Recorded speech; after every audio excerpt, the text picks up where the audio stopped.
Y es por eso que en esta noche quiero compartir las palabras.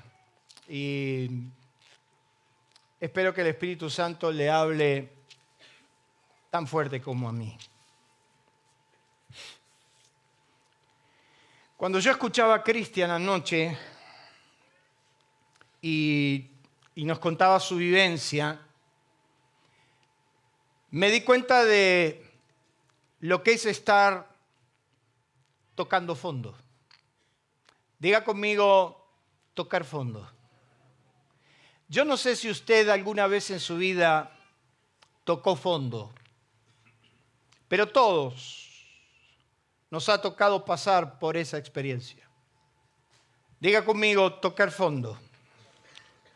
Y en uno de los textos más amados, más enseñado, más predicado, más conocido, que hoy quiero hacer hincapié, ya que durante toda esta semana Dios venía hablándome al corazón con esto, y no por ser tan conocido uno tiene que perderle el respeto a la palabra. Muchas veces nosotros conocemos tantos textos de memoria que los analizamos desde ahí y como que le quitamos la connotación de lo que eso significa o de lo que esas palabras significan. En el Salmo muy conocido por todos, el Salmo 23, verso 4, el salmista David decía: aunque ande en valle de sombra, ¿de qué? Él está diciendo, aunque ande, es porque estaba andando. Aunque ande en valle de sombra de muerte, no temeré mal alguno, porque tú estarás conmigo. Tu vara y tu cayado me infundirán, ¿qué cosa? Aliento. Otra traducción, cuando lee este versículo, dice: aun cuando yo pase el oscuro valle de la muerte, no temeré porque tú estás a mi lado. Tu vara y tu cayado me protegen y me confortan. Y me ha impactado la traducción de Torres Amat que dice: no temeré ningún desastre. Y yo no sé si usted puede catalogar su vida como un desastre, pero posiblemente, si seríamos objetivos y miraríamos alrededor, podríamos parar y decir en esta noche que lo que nos rodea es un verdadero desastre. ¿Cuántos dicen amén? No temeré ningún desastre porque tú estás conmigo. Tu vara y tu báculo han sido mi consuelo. Es muy difícil abstraerse de una realidad cuando te pega en la cara. Y es muy difícil escaparte de una situación cuando la estás pasando mal. Hace mucho tiempo atrás nos enseñaban como una característica, si la estábamos pasando mal, es que en algún momento había que hacer un corte. Es como que de repente usted en su trabajo la está pasando mal y cuando usted se va de su trabajo, sencillamente usted tiene que cortar esa situación, enchufar otro chip y vivir la vida. Mire, yo no sé si usted lo ha logrado, pero yo nunca lo logré. Al contrario, una vez que cerré la puerta de mi oficina, saliendo de mi trabajo y habiéndola pasado mal, los problemas se multiplicaron en mi mente. ¿Cuántos dicen amén? En uno de los capítulos más amados del Antiguo Testamento, que se cree que este salmo David lo compuso cuando era un simple pastor de las ovejas de su padre y en su simpleza pastoral ya había tenido noches oscuras, amenazas serias que lo hacían temblar de miedo o que sencillamente lo llevaban a tocar. Podríamos decir que David no tenía ningún problema. Es más, durante mucho tiempo yo predicaba de que David, el problema comenzó cuando derribó a Goliat. Podríamos decir que David, como el pastorcito que estaba detrás de las ovejas, no tenía ningún problema. Sin embargo, él está diciendo que él sí tenía problemas y que había tocado fondo y que había atravesado el valle de las oscuras sombras. La oscuridad total. Cuando no existe una sola razón por la cual creer que algo va a cambiar. Yo tenía enfrente mío anoche a unas personas que conozco y que no vienen a la iglesia, y de repente cuando Cristian estaba contando en el proceso de su vida, cuando él estaba contando lo que le había pasado, en algún momento yo miraba a quienes conozco y me miraba como diciendo, ¿cuándo cambió esto? ¿Verdad? Porque peor no se puede andar. No se impactó. David está diciendo, aún en ese salmo tan extraordinario, que él ya había pasado por ahí. Y en algún momento de nuestra vida tenemos que entender que a pesar de que pasamos por el valle de la sombra, Dios tiene la infinita capacidad de revertir cualquier estado, aún en el peor de todos los límites. El tuyo personal, Dios lo puede revertir. ¿Cuántos dicen amén? Dios tiene esa capacidad. Dios tiene la capacidad de que en el último segundo algo puede cambiar. Dios tiene la capacidad de revertir tu propio límite. Dios tiene esa capacidad. El problema nuestro es con el cómo y la implementación. Tenemos un real problema en el cómo. Cuando yo te estoy planteando de que Dios puede cambiar tu situación o que Dios puede revertir tu situación, la pregunta inmediata que pasa por todas nuestras cabezas, nuestros pensamientos, apunta a ni cómo. Así estaba la Virgen María. Cuando el ángel se presenta a ella y le dice que va a nacer un hijo de su vientre, el cual será el Hijo de Dios, la pregunta de María, ¿cuál fue? ¿Y cómo será esto si yo no conozco varón? Yo creo que el problema no lo tenía María, el problema lo tenía José, que le vaya a decir que la embarazó el Espíritu Santo. Mire si su novia algún día viene y le dice, me embaracé del Espíritu Santo. Por eso dice la Biblia que José procuró dejarla. Y es normal. Diga conmigo, normal. Dice que José la quiso dejar secretamente. Porque yo quiero decir que en primera instancia José jamás creyó en lo del Espíritu Santo. Es más, para la época, ellos ni sabían que era el Espíritu Santo. Ellos conocían al Espíritu de Jehová, pero estaban en el desposorio, en el año previo al matrimonio. Y de repente viene la moza y le dice, ¿sabes qué? Estoy embarazada. Es el Espíritu Santo. ¿El qué? Hasta que dice que Dios se le revelan visiones para decirle, no temas tomar a María, eso es mío. La pregunta de María, cuando le dice que va a quedar embarazada, es ¿cómo será? ¿Y cómo va a ser?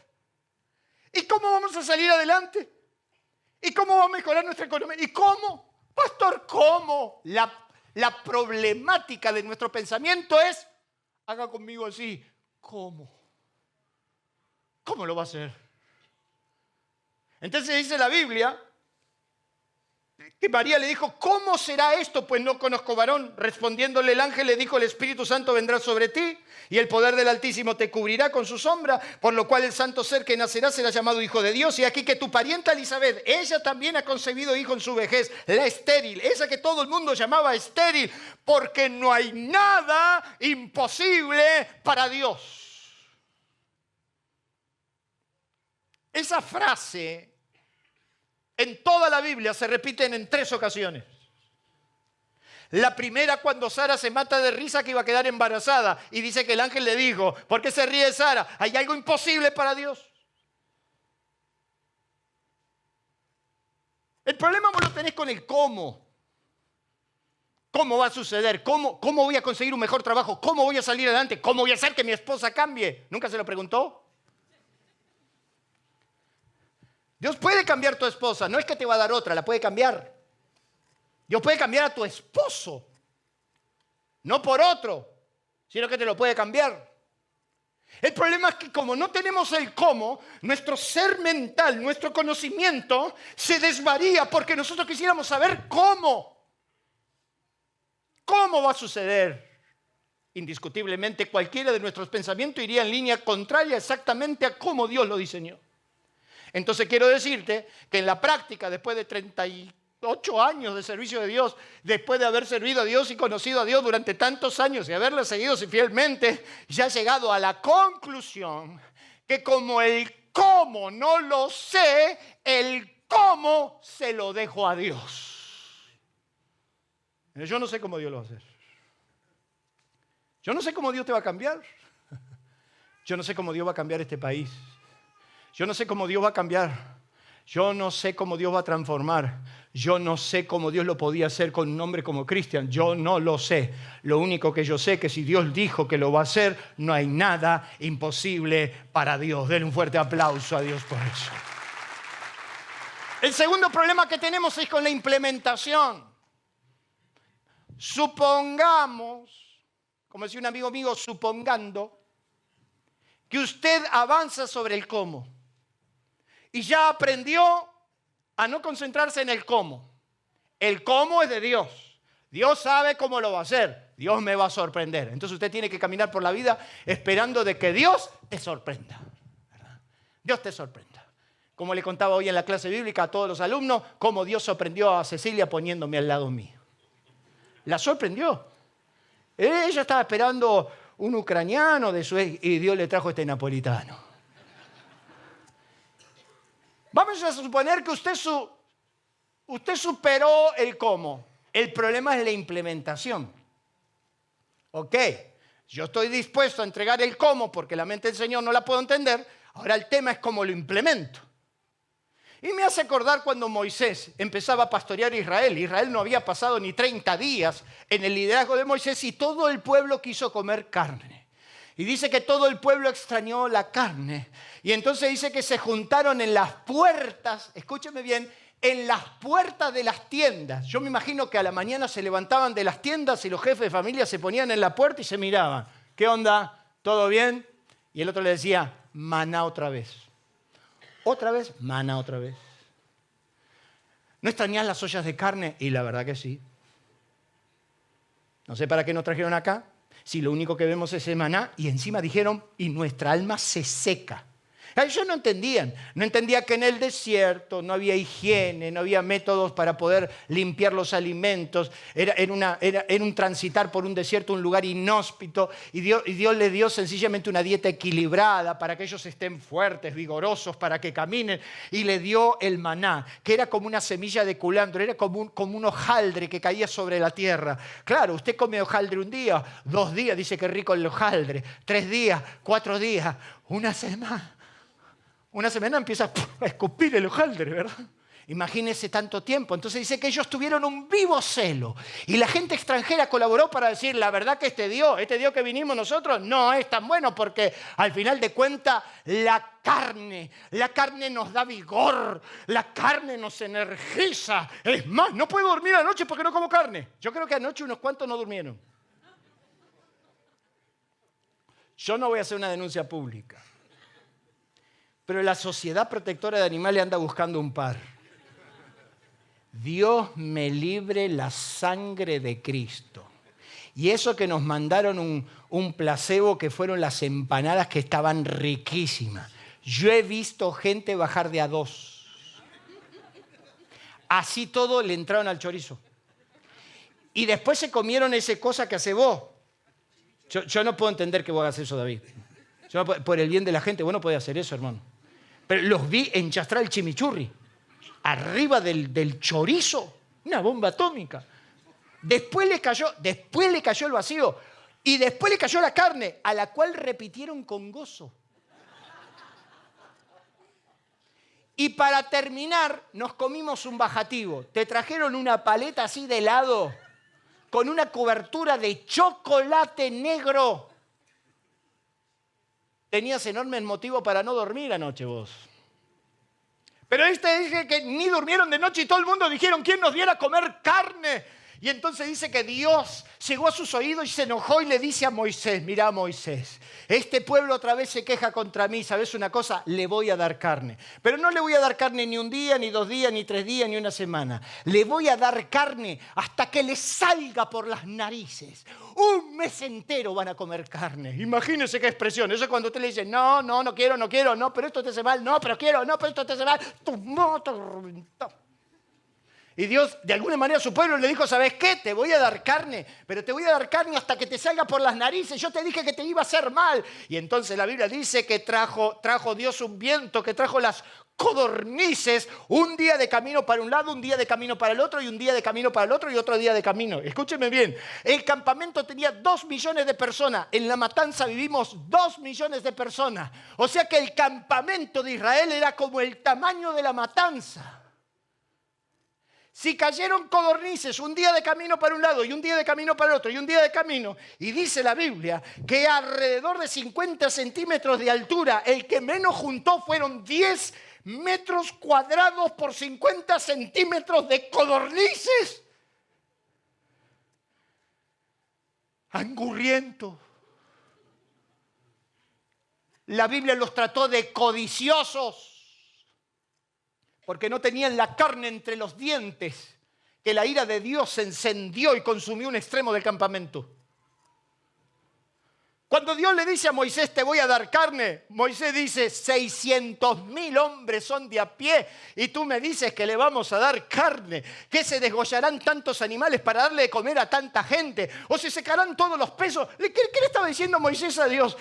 Moisés le estaba diciendo a Dios, ¿cómo lo vas a hacer? ¿Cómo vas a implementarlo?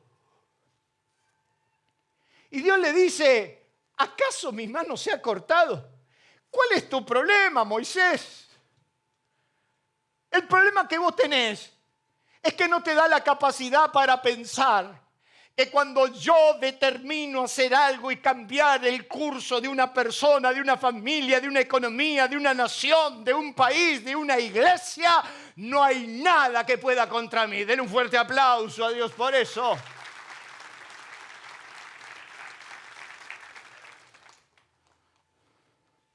Dios tiene esa capacidad. La gracia de Dios,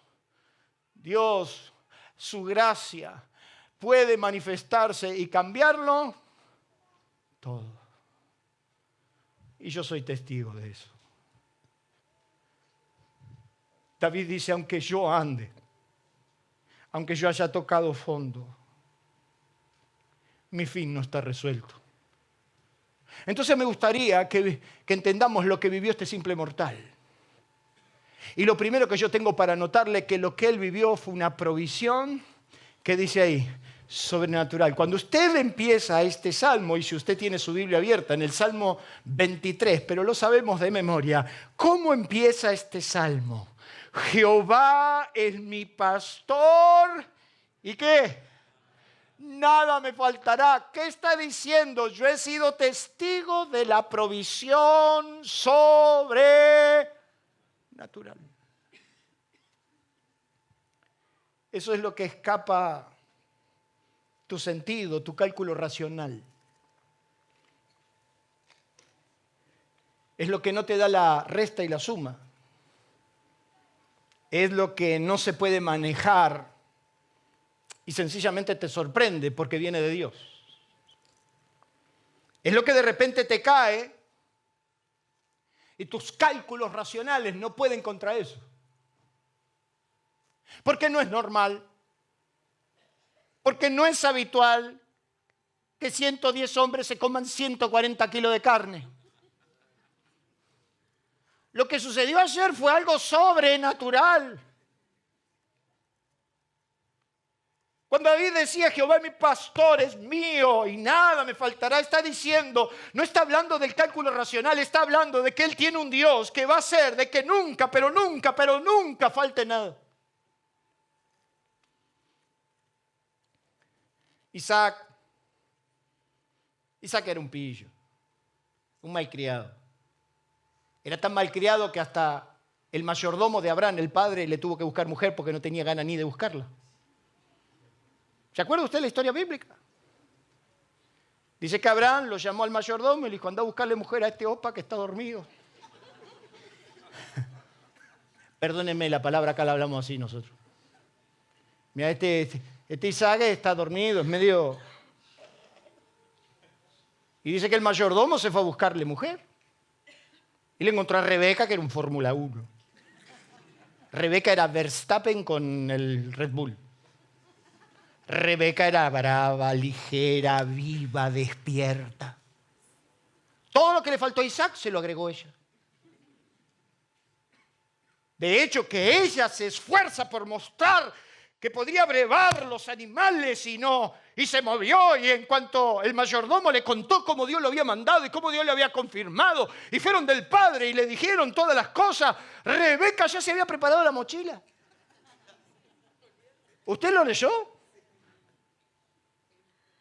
Y entonces dice que el hermano de Rebeca dijo, pero Rebeca, pará, espera, quédate una semana con nosotros para que te podamos despedir. O sea, te queremos hacer la despedida soltera, Rebeca.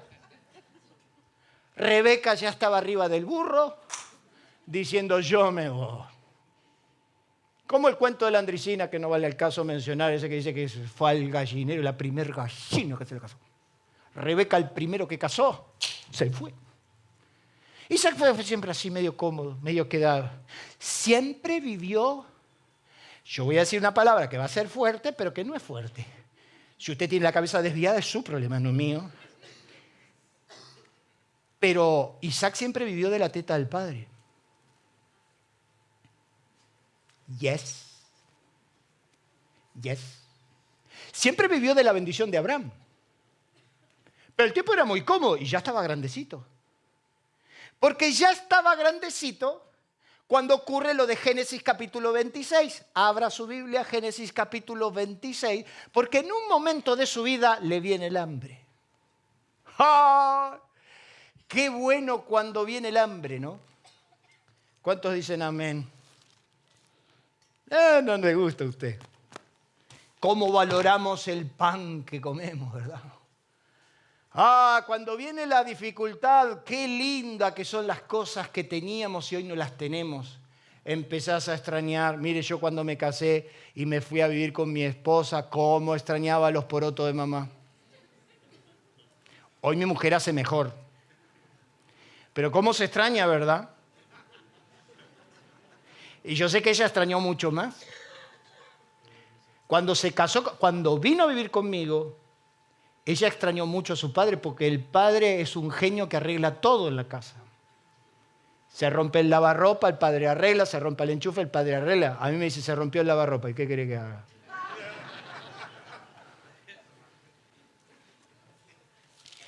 Ya Isaac estaba grande, de hecho que ya era papá. Ya había tenido a Jacob y Esaú. Nunca se enteró lo que pasó en el vientre de Rebeca, nunca. El tipo estaba fumado en Narnia. Nunca se enteró y Rebeca nunca le contó. Pero en un momento te llega. Y a lo que están viviendo de la teta ajena, algún día te toca pagar la boleta de luz. ¿Viste que los viejos andaban toda la noche apagando luces? ¡Pum! ¡Pum! Y si te veían con el ventilador prendido a las 12 de la noche, te lo desenchufaban. Los agraciados que tenían ventilador en mi casa, solo tenía ventilador el rey, mi papá. Y entonces nosotros no íbamos y nos tirábamos en el entrebaño para que nos llegue un poco de aire. Algún día te viene. Ya tenía a Jacob y a Esaú, ya era papá y había que moverlo. O sea, Isaac se tenía que mover. Vaya al capítulo 26 de Génesis. Tiziano, para vos. ¿Dónde estás, Tiziano? Para vos, mi amor. O me andan controlando cuánto tiempo uso la Biblia. Mira lo que dice Génesis 26:1. Después hubo hambre en la tierra, además de la primera hambre que hubo en los días de Abraham. O sea, el hambre no era novedad. Otra vez volvió el hambre, solamente que antes la piloteó papá.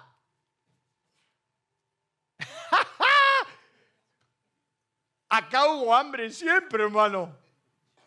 Acá tuvimos la crisis del 89, la crisis del 2001, el efecto tequila, el efecto de váyase de quién.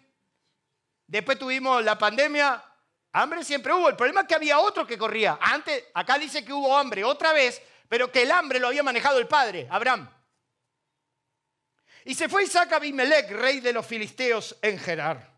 Y se le apareció Jehová y le dijo, no desciendas a Egipto, habita en la tierra que yo te diré. Isaac, ¿qué estás haciendo? ¿A dónde te estás yendo? Quiero que me escuches, quiero que sigas las instrucciones como las siguió tu padre. Habita como forastero en la tierra y estaré contigo y te bendeciré.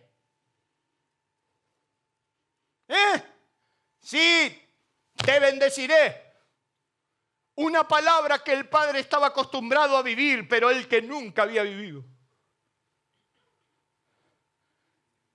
Y entonces cuando yo pasé necesidad, yo empecé a tener la curiosidad de vivir lo que estos hombres vivieron. Y en el peor de mis estados, cuando estaba tocando fondo, yo le he dicho a Dios, yo quiero ser bendecido. Quiero la bendición que puede romper con mi matemática. Quiero la bendición que puede cambiar mi destino. Quiero la bendición que me puede hacer próspero aún en este momento. Y entonces Dios le dice a Isaac, llegó el momento de que vivas la provisión sobrenatural, que yo soy tu pastor, y aunque la boleta de luz venga como venga, y aunque te quiten los subsidios, y aunque se comulgue la ley base, que ya no sé si es base o un chiste, Jehová es mi pastor, nada me va a faltar. Y entonces entras al mundo sobrenatural. Yo quiero que usted me acompañe, por favor, al verso 12, porque dice, y sembró Isaac en aquella tierra, en la tierra que Dios le dijo que vaya, en la tierra de Gerar. Y sembró Isaac en aquella tierra y cosechó, cosechó, dígame cuánto, por favor, dígamelo fuerte, 100 por 1 por cada semilla, Dios le dio 100. Imagínate un negocio que por cada peso invertido Dios te dé 100. ¿A cuánto le gustaría eso, manca hipócritas? Yo me lo imagino a Isaac acordarse de su padre y decir, esto es lo que el viejo vivió. ¡Oh! ¿Cuándo lo vivió Isaac? Cuando había hambre en la tierra.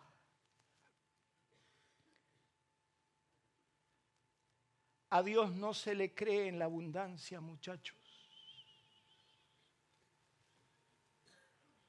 A Dios se le cree en la escasez. A Dios no se le cree cuando los bolsillos están llenos. A Dios se le cree cuando la heladera está vacía. Y yo abría la heladera vacía, ni una jarra de agua había dentro. Y yo le decía, estás llena para la gloria de Dios. Y alguien me dijo, profetizale a la heladera. Y entonces yo le empecé a decir, está llena de chancho, carne, chorizo, como lo que comieron anoche. ¿Quién no quisiera bendición de esas? Dice que Isaac cosechó al 100 por 1 cuando había hambre en la tierra, porque la perfecta oportunidad de comprobar que lo que decimos es verdad es cuando hay hambre en la tierra. Jehová es mi pastor, nada me faltará. Denle un fuerte aplauso a Dios. Pero vuelvo al versículo 12 porque miren lo que dice. Sembró Isaac en aquella tierra y cosechó al 100 por 1. Paren, mírenme, porque quiero decirle que si yo me quedo en ese versículo hasta ahí, yo podría decir que los impíos también son prósperos. Pero el versículo continúa, dice que cosechó al 100 por 1 y ¿qué cosa? Y le bendijo Jehová. O sea, no solo experimentó el dinero, experimentó la bendición que está por encima del dinero. O sea, recibió dinero, pero eso no es el valor agregado. El valor agregado que a eso Dios lo bendijo. Y entonces Isaac fue un hombre próspero. Por primera vez en su vida, cuando había hambre, él era un tipo próspero. Y yo te digo que si sos capaz de creerle a Dios, por más que haya hambre, vos serás un varón, una mujer próspera para la gloria de Dios. Denle un fuerte aplauso a Dios por eso. Mire lo que dice el verso 13. El varón se enriqueció y fue prosperado y se engrandeció. Se enriqueció, fue grande, prosperó, hasta hacerse muy poderoso. Y tuvo hato de ovejas, hato de vacas y mucha labranza, y los filisteos, a ellos le queda eso. ¿Le tuvieron? ¿Qué cosa? Ah, no, si la envidia existe, hermano. ¿Usted no vio mi camioneta que tiene el hilo rojo por las dudas? Si usted quiere prosperar, si usted quiere ser bendecido por Dios, prepárese para la envidia, porque la envidia va a venir. Y ahí sencillamente nosotros podemos decir lo que decía David: Jehová es mi pastor, nada me faltará. ¿Qué vivió David en este precioso salmo? Que el descanso era posible. En lugar de delicados pastos. A mí me gusta porque él lo prefigura como pastor. Y usted entienda que esto lo escribió antes de ser rey, esto lo escribió antes de las guerras, él lo escribió en los momentos de quietud. Y entonces él dice: en lugar de delicados pastos me hará descansar, junto a aguas de reposo me pastoreará, confortará mi alma. Mire qué dulce. Y en lugar de quietud, de descanso, en los lugares verdes, en los lugares quietos, lo más parecido a Mar de Ajó. Solo que me falta el verde, Mar de Ajó, pero no importa. Confortará mi alma. Mire lo que está diciendo David: confortar es dar vigor, espíritu y fuerza, animar, alentar, consolar al afligido.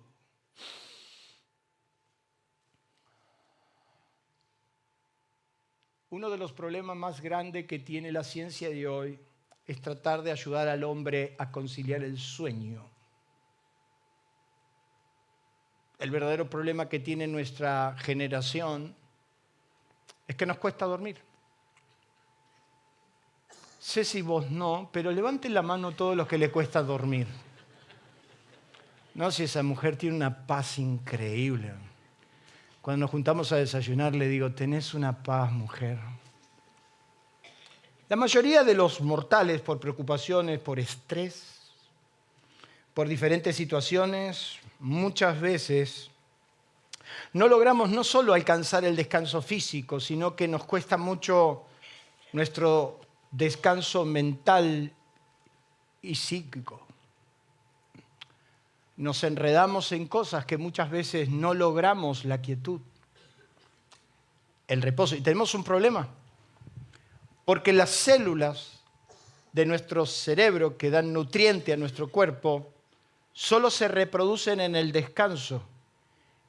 Y la célula que se muere, no revive. Con lo cual, usted empieza a tener gente que vive en un estrés continuo, en una patología continua, física, mental y corporal. Yo no sé si a usted le ha pasado, pero más allá de nuestro descanso físico, uno de los problemas que tenemos es cuando no logramos la calidad de nuestro descanso, cuando no logramos relajarnos. Y yo quiero decirle, no tengo ningún problema, que esto es una de las materias más pendientes en mi vida. Yo he dormido muy poco por mis múltiples ocupaciones y por mis múltiples responsabilidades. He tenido que batallar toda mi vida contra esto. Lograr relajar, lograr descansar, lograr entrar en un reposo donde te dicen: mira que el dólar va a explotar. No me importa. Lograr decir que estamos en Argentina y hoy el 58% de nuestro país es pobre. Relax. Lograr entrar en ese descanso de Dios donde te dicen: mira que la iglesia fulana, papá. Tranquilos. A mí me encanta la gente que siempre está en ese sentido, que yo no sé si tan es real, porque yo en un momento dice: pero algo le pasa por la vena a este tipo, no puede ser. Pero estar en un total y absoluto descanso, relajados como en vacaciones. El estado ideal. Yo no sé si a usted le ha pasado, pero yo he ido de vacaciones y he visto gente con el teléfono caminar por la playa y dar directivas.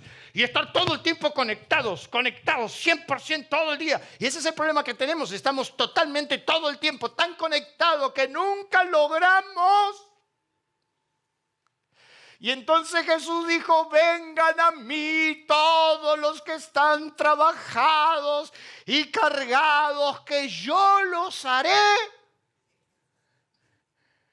El problema es que para hacerte descansar Dios necesita una mansa locos. Tiene que agarrar un fierrazo y bajarte a tierra. Uno de los grandes problemas que tenemos es porque no logramos nosotros mantenernos en la quietud de la palabra. Escuche lo que dice Isaías 26:3. Tú guardarás en completa paz aquel cuyo pensamiento en ti persevera. ¿Quién va a estar en profunda paz? Esa mujer. ¿Por qué? Porque ella persevera en el pensamiento de Dios. Dios le ama y ella persevera. ¿Cuándo persevero en el pensamiento de Dios? Cuando pase lo que pasa, todo me resbala. Y entonces me compro 1 litro de ¿cómo se llama? De vaselina, me unto en la vaselina y que todo... Pero mira que no vino, mira que el clar se rompió. ¿Y qué quiere que haga? Y mira que estamos de mudanza y el camión no viene, el piso del camión está roto. ¿Y qué quiere? Me unto en vaselina.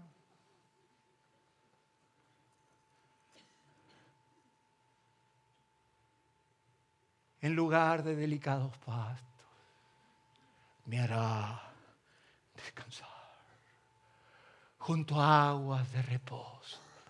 Yo no sé si usted tuvo la bendición de alguna vez estar en el Caribe, porque nuestras playas, bueno, son bravas nuestras playas. Usted, aparte del churro, roca, todo eso, usted escucha la ola. Yo he hecho el cálculo. En mi querido Mar de Ajó, yo no he logrado estar 5 segundos sin escuchar a alguien que me grite churro, bolita, Coca-Cola, cerveza, agua caliente, choclo, ¡pone! Si por alguna razón eso se calla, usted escucha el Atlántico. Yo no sé si usted ha ido al Caribe, yo he estado en playas donde usted no escucha ni la brisa del mar. Y tiene la bendición de levantar la mano y decir, 2 caipiroscas.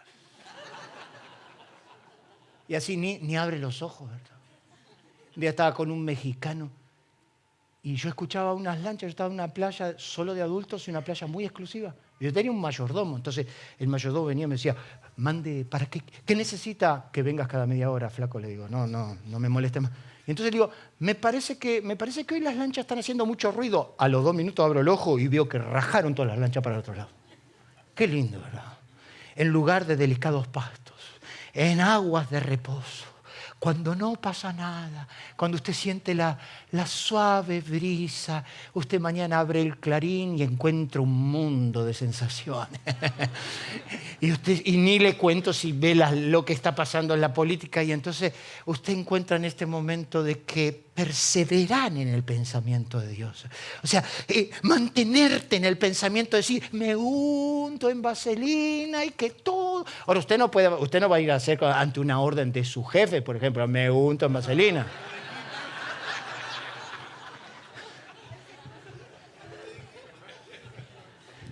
Tú guardarás en completa paz aquel cuyo pensamiento en ti persevera. Así estaban los discípulos cuando Jesús subió al barco y le dijo, pasemos al otro lado. Y se desató una gran tempestad y los discípulos no habían conservado su primer palabra, porque Jesús cuando subió al barco le dijo que iban a pasar al otro lado. Y por más que se desate la tempestad, aunque venga la tempestad, si Jesús dijo que íbamos a llegar, vamos a llegar. Y por eso Jesús dormía y los discípulos corrían. Por eso usted está corriendo y otros estamos durmiendo. He aprendido, y se los cuento por las dudas, que a partir de este instante me unto en vaselina y todo me resbala. Deme un fuerte aplauso, me lo merezco.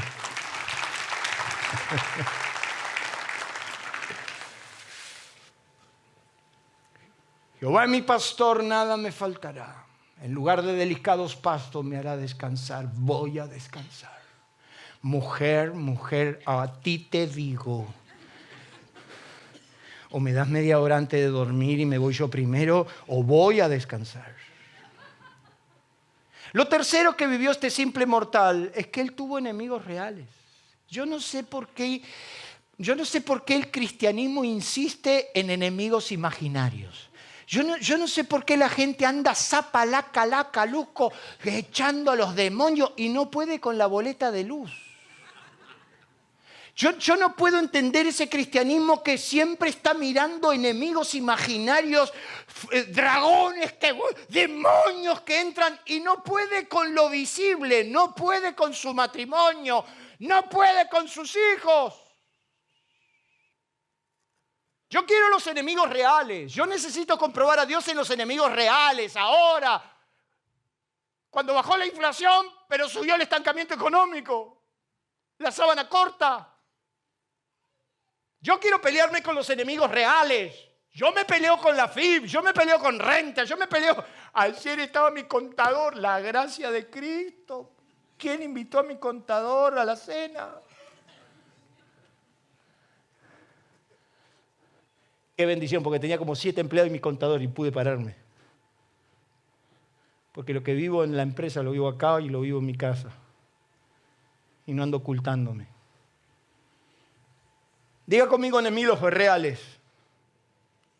Hay gente que sigue insistiendo en enemigos imaginarios, subreales, pero no vive la vida práctica, son espiritualoides, que siempre buscan superpoderes. La Mujer Maravilla es el Superman espiritual, es el que te sopla y te caes, el poder, el poder, el poder. Son todos pobres, miserables, nadie ha podido ni siquiera con su economía. No han podido ni ordenarse, siempre desordenados, siempre andan a las patadas con todo el mundo, mendigando por ahí. Sus familias, un desastre. Ni sus trabajos le duran, ni son ejemplos en sus trabajos. Son mediocres como todos los que lo rodean. Yo quiero los enemigos reales, donde puedo comprobar. Dice la Biblia que cuando David se presentó a Saúl, dice que Saúl le dijo el primer no podés. ¿Qué le dijo Saúl a David? No podés, vos sos muchacho y el filisteo es hombre de guerra, no podés. Eso es lo que te dice el mundo, no podés, no podés. Y entonces dice que David, escuche bien lo que le dijo, David le dijo, tu siervo era pastor de ovejas de su padre, y cuando venía un león, un oso, yo tomaba un cordero en la majada, yo salía tras él. O sea, lo que está diciendo, yo tuve enemigos reales, Saúl. Yo me peleé con los osos. Yo ensayé con leones. Oiga, yo no sé, usted no puede con el gato. Yo tengo un gato que no puedo con él. Yo tengo un gato que es un desgraciado. El tipo me viene a exigir que le prenda la estufa en el quincho. Y ese es el otro que lo malcrió. Hoy yo me iba para el quincho y el gato me iba rezongando porque no le había prendido la estufa. Y yo decía, no puedo con este gato. David se enfrentó a leones.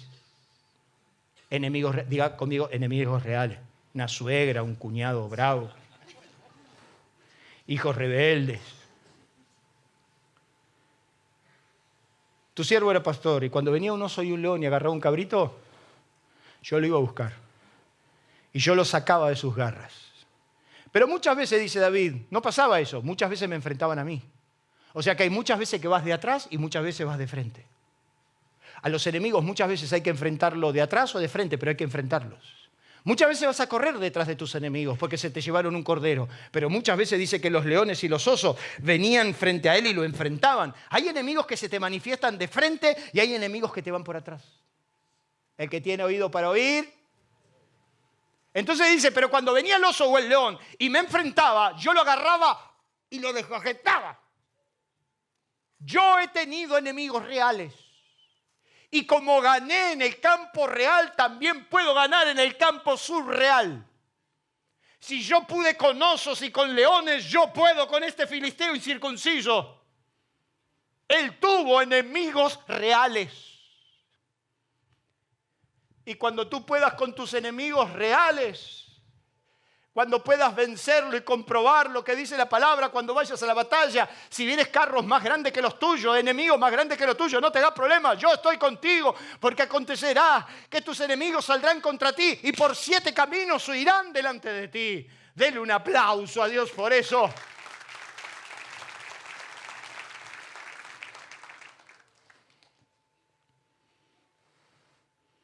Yo no sé si estás de atrás.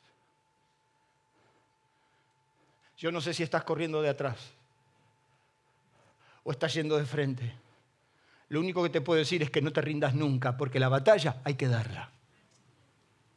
David en su salmo no solamente dice que él vivió contra enemigos reales, sino que él vivió la plenitud, la capacidad de pleno, que no falta nada, que lo ha llenado todo. Aderezas mesa delante de mí en presencia de mis angustiadores. Unges mi cabeza con aceite. Mi copa está... Estoy pleno. Estoy pleno. Y cuando Dios lo llena todo, no tenés necesidad de nada. Cristian ayer decía, mi vida estaba tan vacía que yo buscaba y no encontraba. Pero cuando estás lleno de Dios, no necesitas nada. Y David decía, unges mi cabeza con aceite, mi copa está rebosando. Con razón David, cuando se peleó con Dios, le dijo, me puedes quitar el reino, a mí no me importa, me puedes quitar las mujeres, tampoco me importa la riqueza. Lo único que yo te pido es no quites de mí tu Santo Espíritu, porque yo no sé vivir sin tu Espíritu Santo. David convivió con el Espíritu Santo, vivió al Espíritu, su copa estaba llena y rebosando. Y la gran diferencia entre Saúl y él fue esa, que dice la Biblia que el día que Samuel ungió a Saúl, llevó una redoma de aceite, pero el día que Samuel ungió a David, dice que llevó un cuerno repleto de aceite y lo bañó a David. Saúl fue ungido parcialmente, David fue ungido absolutamente, y Dios quiere que vos te unjas por completo. Con razón Jesús dijo a la samaritana, el que beba del agua que yo tengo para él no tendrá sed jamás. Cuando estás lleno de Dios, no necesitas de nada. Lo tercero y último que vivió David y expresa en su salmo, no solamente él habla del descanso, no solamente habla de la provisión, no solamente habla de sus enemigos. Mire todo lo que dice ese salmo precioso que usted lee casi todos los días o lo tiene muy presente, sino que también dice que él vivió verdaderas consecuencias, porque termina el salmo diciendo, ciertamente el bien y la misericordia de Jehová me seguirán. Las bendiciones no se buscan. Ay, ay, ay. A Dios se lo busca y las bendiciones vienen. Acontecerá que si oyes atentamente la voz de Jehová tu Dios para guardar y poner por obra todos estos mandamientos, Jehová te bendecirá y te alcanzarán estas bendiciones. El bien y la misericordia me alcanzarán. No es que yo ando detrás de la bendición, sino que yo ando detrás de Dios y las bendiciones vienen atrás. ¿Me entendió? Ciertamente el bien y la misericordia del Señor me seguirán todos por largos y completos y absolutos días. Y en la casa de Jehová moraré por largos días. Ay, Dios, ¿cuántos quieren? Aunque estés tocando fondo, aunque estés en el valle de la sombra y de la muerte, había 2 elementos en los que David reposaba para su aliento. ¿Se acuerda usted el versículo que le cité? Aunque ande en valles de sombra y de muerte, No temeré mal alguno, porque tu vara y tu cayado me infundirán. ¿Qué lo alentaba? ¿Qué te puede levantar en medio del valle de sombra de muerte? ¿Qué te va a levantar? ¿Que yo te diga que mañana el país despega? ¿Que yo te diga que mañana te aumento el sueldo el doble? Esos son milagros, Gustavo. Pero había dos cosas que a David lo alentaban en el valle de la sombra de muerte. Y estas dos cosas las he comprobado. En primer lugar, la vara. Tu vara y tu cayado. La vara pastoral. La vara.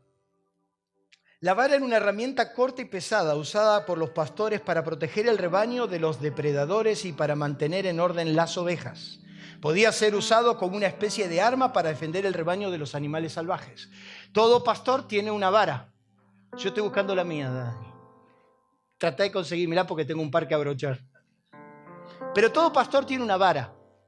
Y usted ve, muchas veces las varas eran cortas, que ayudaba a espantar las serpientes, que corregían el rebaño, que de alguna manera servía de protección para el rebaño en manos del pastor. La vara simboliza la palabra que corrige, la palabra que instruye, la palabra que preserva, que orienta al rebaño. Por eso cada vez que Moisés tenía problemas, Dios le decía a Moisés una sola cosa: agarra la vara. Cuando tenía problemas con el pueblo, Dios que le decía a Moisés: agarra la vara, agarra la palabra, y la palabra corrige. Cuando se paró frente al Mar Rojo, le dijo: levanta la vara, levanta mi palabra y divide el mar. La vara era la palabra. Pero también existía el collado, también conocido en muchas partes como el bordón.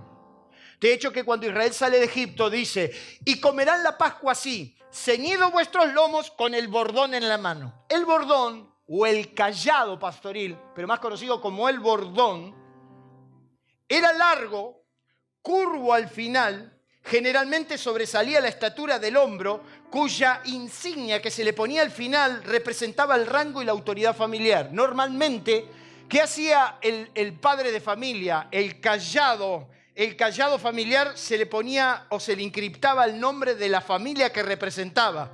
El cayado o el bordón representan la autoridad. Quiere decir que cuando David decía: cuando estoy en el valle de sombra y de muerte,